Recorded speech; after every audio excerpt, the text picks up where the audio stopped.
Oke, Assalamualaikum warahmatullahi wabarakatuh. Selamat datang di mata kuliah Manajemen Keuangan Internasional. Kali ini di pertemuan ke-6, kita membahas lanjutan dari materi minggu lalu, yaitu Derivatives Investment. Kali ini membahas tentang bagian dari derivatives, yaitu Forward and Future. Minggu depan kita tetap akan membahas juga bagian dari derivatives, itu Option and Swap. Kita langsung saja masuk. Saya mempunyai satu berita di sini. Ini akan menjadi tugas kita nanti setelah materi. Jadi beritanya tanggal 6 April 2020 tentang bagaimana menekan defisit neraca perdagangan saat COVID-19. Pertanyaannya adalah, bagaimana cara menekan defisit neraca perdagangan? Nah, di bulan Februari 2020 dilaporkan bahwa neraca pembayaran kita mengalami surplus. Bagaimana forecasting kalian terhadap performance neraca pembayaran di akhir tahun 2020? Oke, ini adalah pertanyaan yang akan saya keep dan akan kita diskusikan bersama setelah materi. Kita langsung saja masuk ke materi kita hari ini. Yang pertama yaitu forward market. Definisi dan penggunaan. Oke, saya akan menjelaskan sedikit tentang forward. Apa sih forward market itu? Jadi forward market adalah pasar yang memfasilitasi transaksi kontrak forward terhadap mata uang tertentu. Jadi ini adalah medianya, pasarnya. Sedangkan apa itu kontrak forward? Kontrak forward itu adalah persetujuan antara MNC, multinational company, dan bank komersil untuk bertukar mata uang dengan jumlah tertentu pada nilai yang telah ditentukan bersama. Nah, nilai tersebutlah yang dinamakan dengan forward rate. Jadi setelah ini kita akan belajar bagaimana cara menentukan forward rate juga. Nah, apa sih hal yang mendorong forward contract? Ya, tentu saja yang mendorongnya adalah transaksi yang dilakukan oleh multinational company ini. Jika multinational company mengantisipasi adanya kebutuhan akan mata uang asing dalam waktu dekat di masa yang akan datang. Nah, untuk kontrak forward itu biasanya generalnya, lumrahnya itu dilakukan maksimal itu 1 tahun. Jadi 3 bulan, 6 bulan, 4 bulan. Tapi ada memang beberapa kontrak itu yang dilakukan lebih dari 1 tahun, tapi itu tidak mahum dilakukan di dalam forward market ini. Nah, MNC membutuhkan mata uang tersebut biasanya untuk melakukan pembayaran, membeli bahan baku. Nah, maka MNC melakukan forward contract untuk mengunci nilai mata uang asing yang akan dibeli atau dijual tersebut. Takutnya nilai pada waktu 3 atau 4 bulan yang akan datang dapat membuat MNC tersebut merugi. Nah, apa manfaat melakukan forward market? Tidak lain tidak bukan adalah untuk melindungi atau hedging atas impor yang dilakukan oleh perusahaan. Oke, itu sedikit tentang forward. Nah, saya akan memberikan contoh. Anggaplah perusahaan kita adalah Indofood ya. Oke, jadi Indofood akan melakukan pembayaran dalam 3 bulan ke depan sebesar anggaplah Singapura dollar 1 juta. Terus kursnya untuk USD itu adalah 0,50 untuk per Singapura dollar. Jadi kalau diambil kontrak forward dengan nilai tersebut, yang akan dibayarkan adalah 0,50 dikali 1 juta sama dengan 500.000 US dollar. Bayangkan kalau ternyata 3 bulan yang akan datang itu rate-nya naik 0,6. Jadi 0,6 kali 1 juta sama dengan USD 600.000. Jadi di sini bila Indofood melakukan kontrak forward, bisa dilihat bahwa Indofood bisa melakukan penghematan 100.000 atau tidak ada kerugian, menghindari kerugian sebanyak 100.000. Nah, kontrak forward ini bisa juga mengakibatkan adanya opportunity cost. Contoh nih, ternyata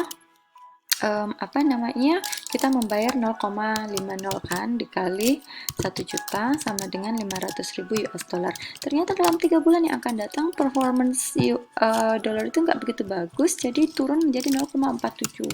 Nah, seharusnya kita membayar itu adalah 470.000, tapi karena kita sudah terikat dengan kontrak forward, makanya kita tetap membayar 500.000 US dollar tersebut. Nah, contoh lain terhadap penggunaan kontrak forward biasanya seperti ini. Kita menggunakan Indofood lagi.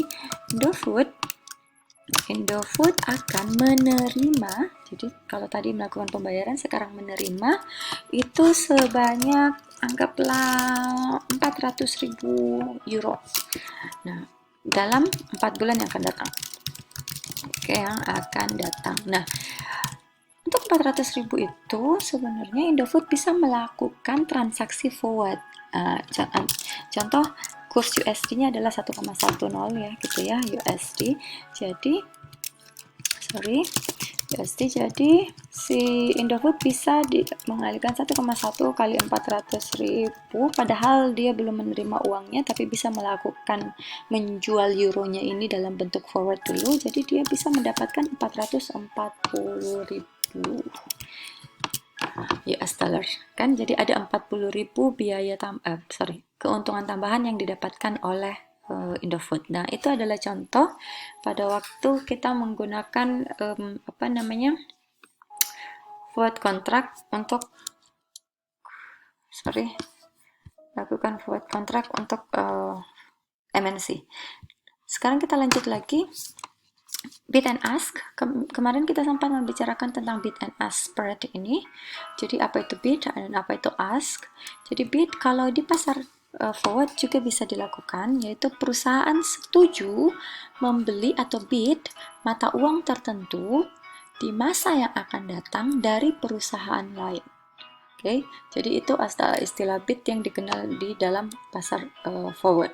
Sedangkan ask adalah bank menyetujui kontrak di mana sebuah perusahaan menyetujui untuk menjual mata uang mereka ke perusahaan lain di masa yang akan datang dengan nilai yang telah disepakati bersama. Jadi si yang melakukan pembelian ini perusahaannya dinamakan dengan bid, sedangkan ask itu adalah perusahaan yang menjualnya. Dan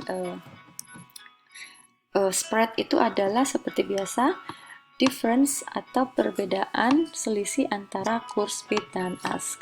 Ini contoh. Oke, saya akan memberikan contoh bagaimana melakukan forward, rate forward.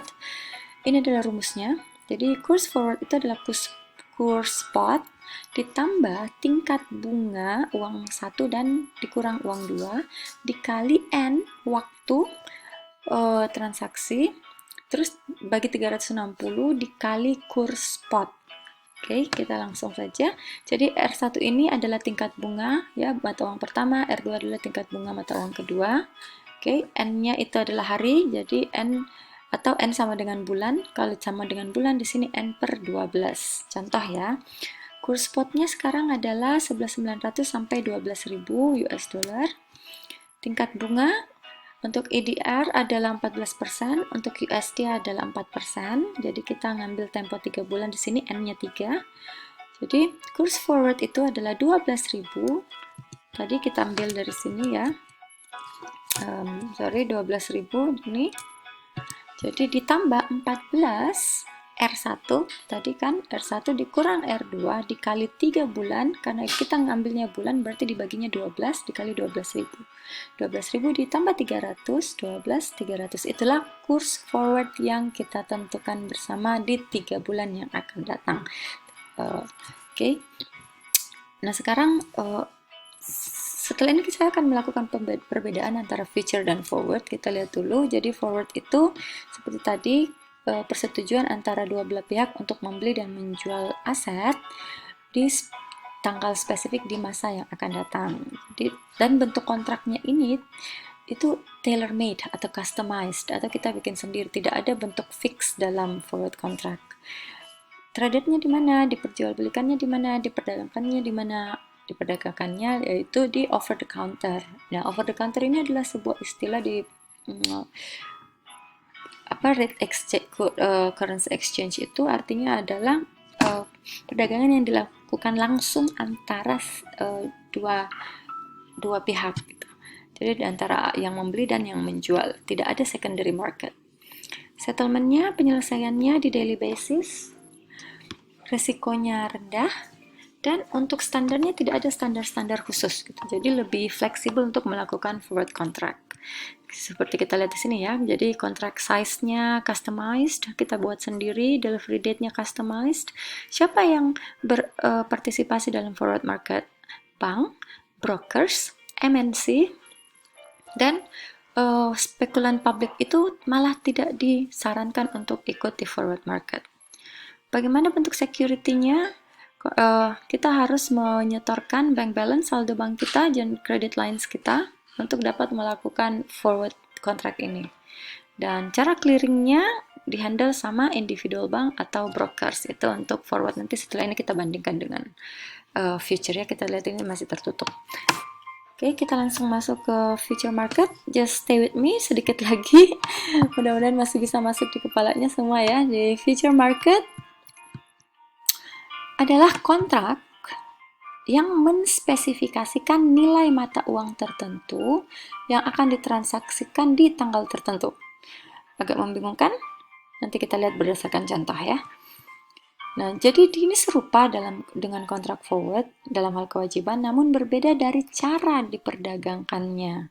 Jadi di sini kalau future, pembeli atau buyers dari suatu mata uang dalam kontrak future mengunci kurs tersebut yang akan dibayar atas mata uang asing tersebut pada masa yang akan datang. Jadi nilai yang ada sekarang itu sudah langsung dikunci oleh buyer.